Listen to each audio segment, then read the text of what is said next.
皆さんこんにちは。今日も最新のウクライナ情勢について、公開情報をコンパクトにまとめて地図を使って、いち早くわかりやすくお届けします。よろしくお願いします。チャンネル登録して通知をオンにすると、動画公開時に連絡が来ます。過去の動画も再生リストから合わせてご覧ください。ウクライナ情勢。ロシアがキーウに侵攻してから1148日になりました。まずは全般的な事柄です。先ほど公表されたウクライナ軍の参謀本部の最新の発表によると、ロシア軍の損失は兵士1050名、戦車9両、装甲戦闘車13両、砲87門、ドローン146機、その他車両135両となっています。この状況について、ディープステートプロジェクトは、ロシア軍が3月下旬から4月上旬に被った深刻な損失の影響が現れている可能性があると指摘しました。一方、ドイツ国際安全保障研究所のクルーゲ研究員が、ロシア財務省と地方予算のデータをもとに計算したところ、ロシア軍は契約兵に1日20億ルーブル支払っていて、毎日1000人から1500人が軍隊と契約し、損失数に見合う採用ができていると分析しました。また、戦争研究所のロシア専門グループの責任者のバロス氏は、現在の損失数で、あと12から16ヶ月軍事作戦を継続できると見積もっています。戦線全体では99回の地上戦の報告がありました。戦況図と並んでよく見られているウクライナとロシア情勢のニュースコーナーです。YouTube のチャプター機能で必要なところを見ることもできます。1番目。ロイターとオープンソースセンターの共同調査によると、昨年、ロシア軍がウクライナ戦争で使用した砲弾の大半は、北朝鮮で製造されたものであることが明らかとなりました。あるロシア軍部隊の内部報告書では、砲弾の 75% から 100% すべてが北朝鮮製となっているとのことです。ウクライナ軍事情報局 HUR は、全体としては約半数が北朝鮮製の砲弾であると分析しています。また、衛星画像で貨物船の動きを追跡したところ、2023年9月から今年3月17日までに北朝鮮のラジン港からロシアのドナウ港とボストチヌイ港まで64回の運航で少なくとも 15,809 個のコンテナで軍事物資を運び、現在も月3回程度のコンテナ船で砲弾をロシアに輸送していると分析しました。砲弾は主にクラスノダールのチホレツクに輸送され、前線に運ばれているとのことで、北朝鮮の制裁監視団のグリフィス氏によると、北朝鮮の支援がなければ、ロシアは戦争を継続することはできなかったと語りました。2番目。今や空前の大赤字で風前の灯火となったロシアエネルギー大手のガスプロムは、会社存続をかけ、新規事業として洗濯機と冷蔵庫の生産を開始することになりました。制裁で欧州の顧客を失い、中国とのガス供給契約も頓挫したガスプロムは、ガス輸出は3分の2も減少し、おととしは6290億ルーブル1兆円の赤字、昨年は1兆ルーブル 1.7 兆円の赤字を計上しました。噂では、本社従業員の4割にあたる1500人を解雇する予定で、不動産の売却に着手し、存続が危ぶまれています。そのため、ロシア政府からサンクトペテルブルグにあったドイツ企業のボッシュの冷蔵庫工場を移管してもらい、今年夏から工場を再稼働させる予定とのことです。ただし、工場の稼働に必要なプログラムやソフトウェアのライセンスは、ボッシュがロシアを撤退する際に持ち去ったとのことで、稼働までには高いハードルが予想されます。ロシア家電ブランドジャッキーズの創設者のイマノフ氏によると、再稼働には50億円程度の投資が必要だが、韓国の LG、サムスン、中国のハイアール、ハイセンスなどの競争に勝てないだろうと厳しい見方を示しました。3番目。リアノーボスチは、モスクワの高層マンションからドローンを操縦し、チャシフヤールのウクライナ軍陣地を攻撃した映像を公開しました。映像は5分ほどのもので、前線のロシア軍部隊が用意したドローンにモスクワから接続し、操縦する様子が撮影されています。モスクワにいるドローンのオペレーターは、リラックスした様子で操縦し、我々は安全を感じ、心理的なプレッシャーもないと説明しました。しかし、ロシアの軍事ブロガーたちは、一様に、すぐに、ウクライナのドローンが、このマンションに突っ込んで、軍事目標を攻撃したと発表するだろうと指摘しました。それでは、各地域の戦況です。戦況の変化のあるところを中心にお伝えします。その変化は大画面で、フルスクリーン表示にしていただくと、街並みや日付とともに追いかけることができます。説明にあたり、この分野で起きた様々な事案を参考に、ルジアンやルシアン軍など、YouTube に適した表現を使っています。また、海外で戦況分析に使っている人がいますので、聞き取りやすい英語の副音声を数時間後に公開しています。北東部、スームイ、クルスク、ハルキウ方面。ルシアン軍が侵攻の目標に設定した人口25万人のスームイ。ウクライナ軍が侵攻したクルスクとベルゴロド、ハルキウ方面の戦況についてお伝えします。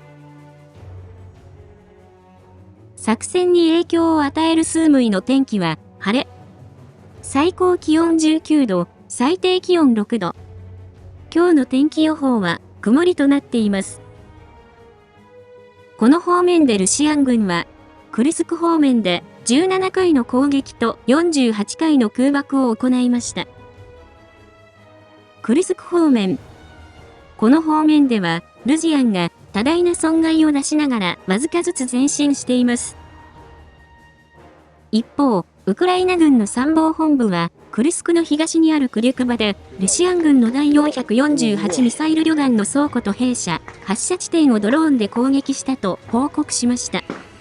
この部隊は、今週日曜日に、市民100人以上が犠牲になったスームイ市街地へミサイル攻撃を行った部隊の一つとなっています。映像では、地面から大きな炎が上がるところが確認でき、ルシアンの軍事ブロガーは全滅はしなかったが、兵士の損失は出たと伝えています。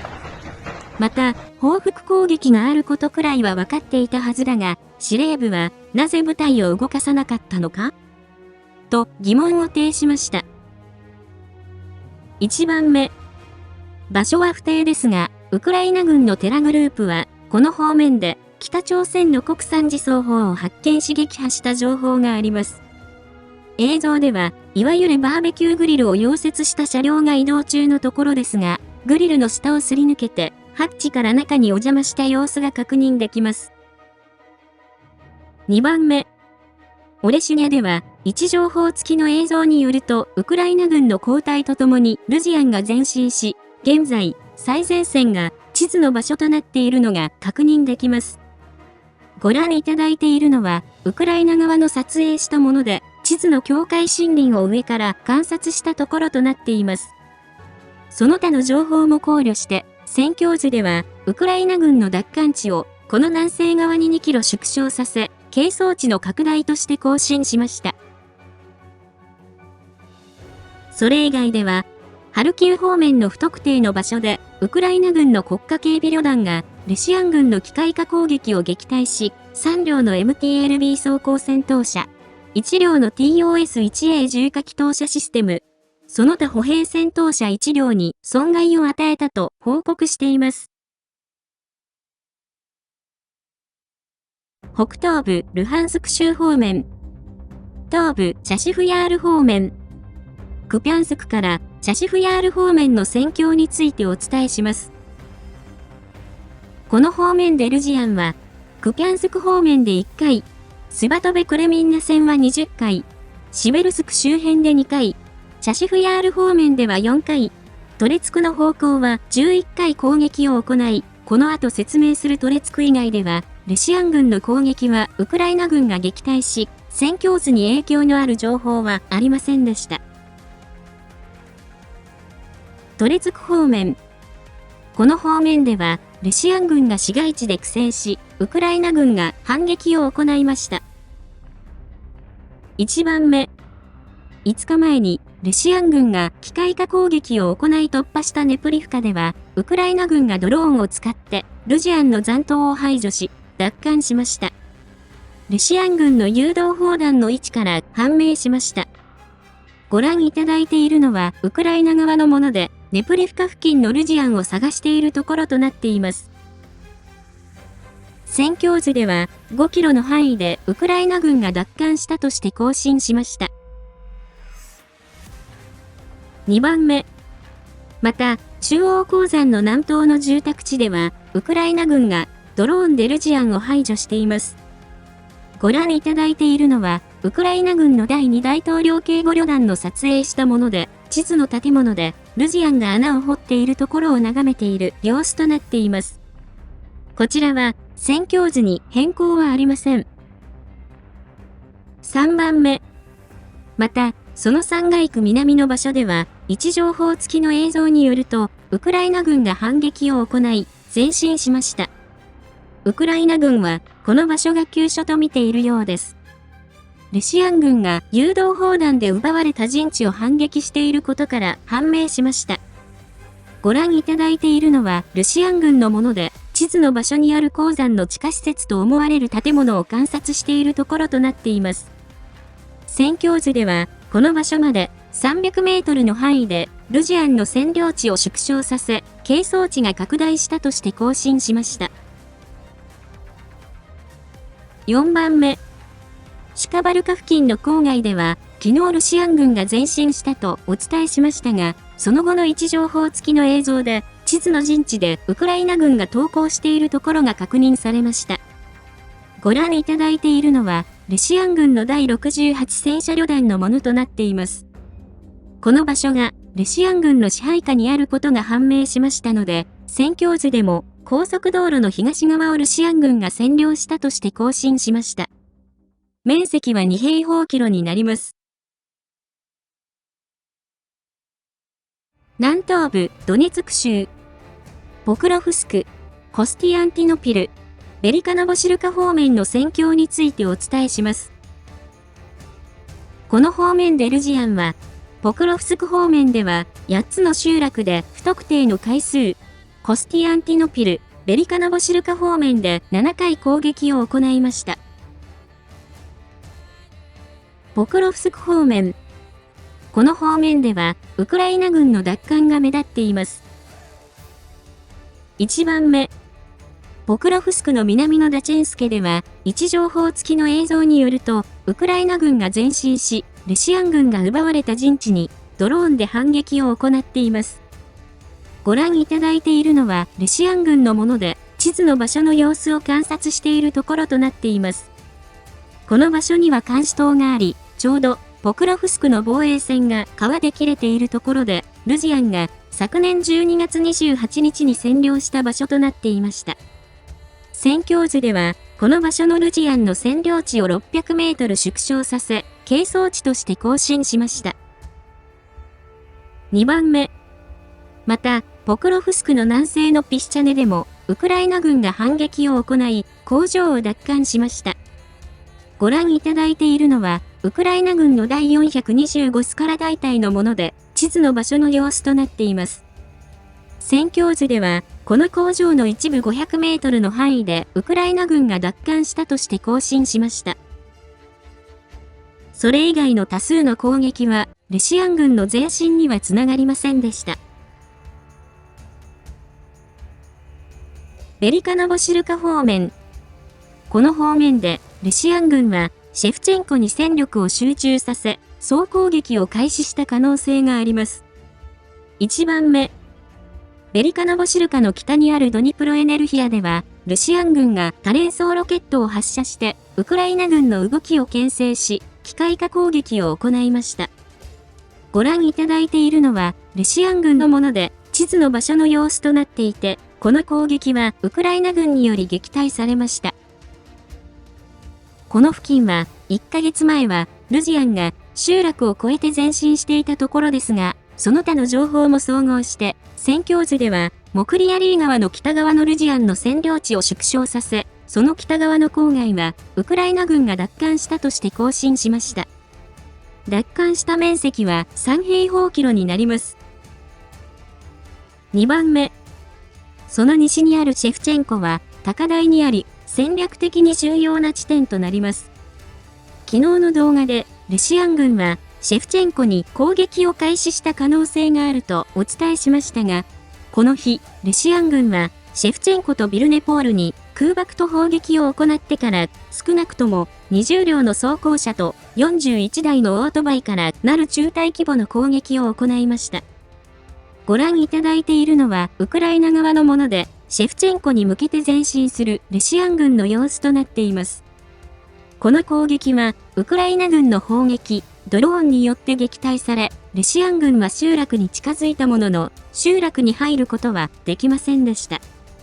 ロシア軍は、例年5月の泥濘期に入る前に、高台となるこの場所の占領を第一に考える可能性があり、今後も戦力を集中させる可能性があります。戦況図では、この場所まで800メートルの範囲で係争地が拡大したとして更新しました。後方地域。今日もロシア領内で不審な出来事が起きています。1番目。占領下のドネツクでは、ロシア軍の第120砲兵旅団の2等兵が突然近くの兵士4人に発砲し、チュマシェフ少尉、サモイロフ伍長、ノビコフ2等兵はその場で地面に召され、セベリノフは負傷したものの生き残ったとのことです。目撃者によると、2等兵は酔っ払ったところで口論となったとのことです。2番目。また、同じ占領下のドネツクでは、地元スーパーのアフォスカとオブゾラが襲撃され、乗っ取られました。従業員は排除され、店の商品は押収されたとのことです。このスーパーは10年前に占領され、最初は国営化されていましたが、数年前に武装勢力が襲撃して経営権を奪い、その経営者が今回別の武装勢力に乗っ取られたとのことで、事情に詳しい軍事ブロガーは、儲かる商売は襲撃の対象となる。占領地では取り締まる警察のような組織は機能せず、強い者が全てを牛耳る無法地帯となっていると述べ、北斗の拳のような世界になっている模様です。南部ザポリージャ州、南部ヘルソン州。これらの方面で、ルジアンは9回攻撃を行いましたが、ウクライナ軍が撃退し、戦況図に変更はありませんでした。今日は以上です。情勢分析やニュースの感想、最新情報など、ぜひコメント欄にお寄せください。最後に、このチャンネルにはサブチャンネルがあります。また、関連する Twitter、ノート、テレグラム、ニコニコ動画もあります。ノートでは、日々の戦況を無料で読むことができ、ニコニコ動画では、昨年8月までの戦況動画を掲載しています。何かあった時は、これらのメディアで視聴者様にお知らせしますので、ぜひ、どれか一つでもチャンネル登録、フォローの方をお願いします。リンクは概要欄にあります。ご視聴いただきありがとうございました。